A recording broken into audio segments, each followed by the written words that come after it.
You may have heard the term low tunnel before, but what exactly is it? A low tunnel is a temporary structure that you build in your garden to protect your vegetables from the low winter temperatures. They're easy to build and very inexpensive, and a lot of times you'll make the money back by being able to harvest some of your vegetables for longer than you ordinarily would if they didn't have any protection. If you've decided you want to use row cover to extend the season in your fall garden, you're going to need to build a simple low tunnel. And there's a few supplies that you need to make it happen. First, you're going to need to order some row cover if you don't already have some. Row cover is a light white fabric that lets sunlight through and water through, and it's usually made of polypropylene or some other plastic material.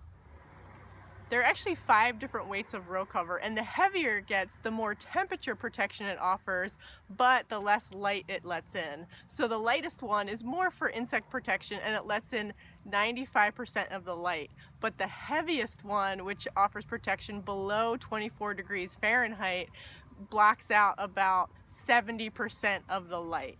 So we don't care as much about light in the winter because as we've already discussed, plant growth has virtually stopped, so we don't need our plants to be growing. We just want to keep them alive.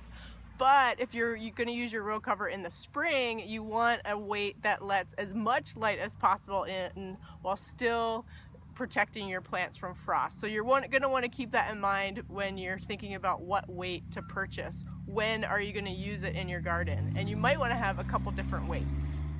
There's a handout that goes with this video, and I explain the different weights and some things to think about before you purchase your row cover.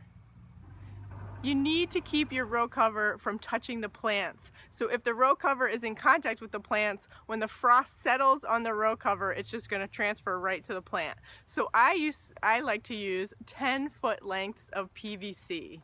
They're very inexpensive and really easy to find at your local hardware store or big box store. I space mine anywhere from 3 to 5 feet apart depending on how long of a bed I'm covering. So the first thing you want to do is to calculate how many lengths of PVC do you need.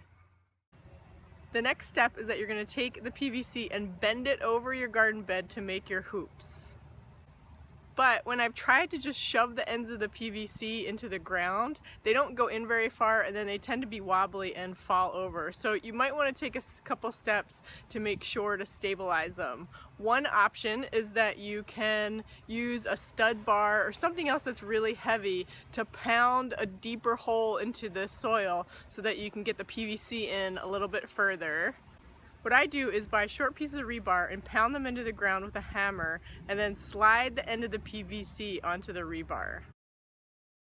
A third option, if you have raised beds, is screwing a plumbing strap into the inside of the raised bed to hold the PVC. Once you decide on your method to stabilize the hoops, you're going to start bending them over your bed to make your low tunnel. Once you have the PVC set up, take out your row cover and stretch it over the frame. You want it to be pretty taut so that it doesn't sag. You'll need to secure the ends all around so it doesn't blow around in the wind and traps in the heat. There are some row cover anchors that you can order, but you can also just use old T-posts or logs or rocks or anything else that you have lying around to make sure the row cover is well weighted down. But keep in mind, you're going to need easy access for harvesting.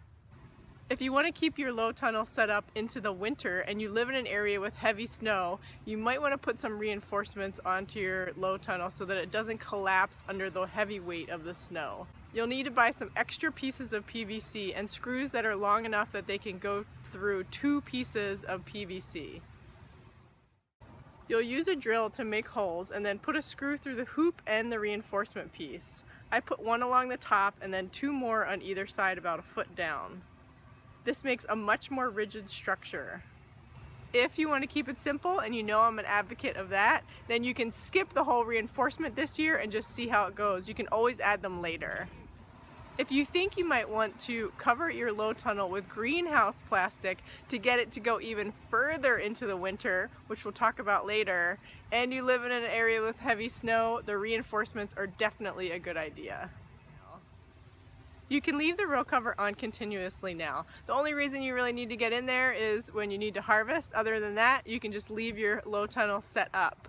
If you live in a cold area like mine, where we slowly get towards 0 degrees Fahrenheit and sometimes below 0 degrees Fahrenheit, pretty much everything under that hoop will die eventually, except for spinach. Sometimes once everything's dead, for me sometimes that's around Christmas or into January, I'll disassemble my low tunnel and put it away for storage. Or you could leave it up, and then I'll teach you next year how to plant into it in early spring so that you get an even earlier harvest than you've ever had before.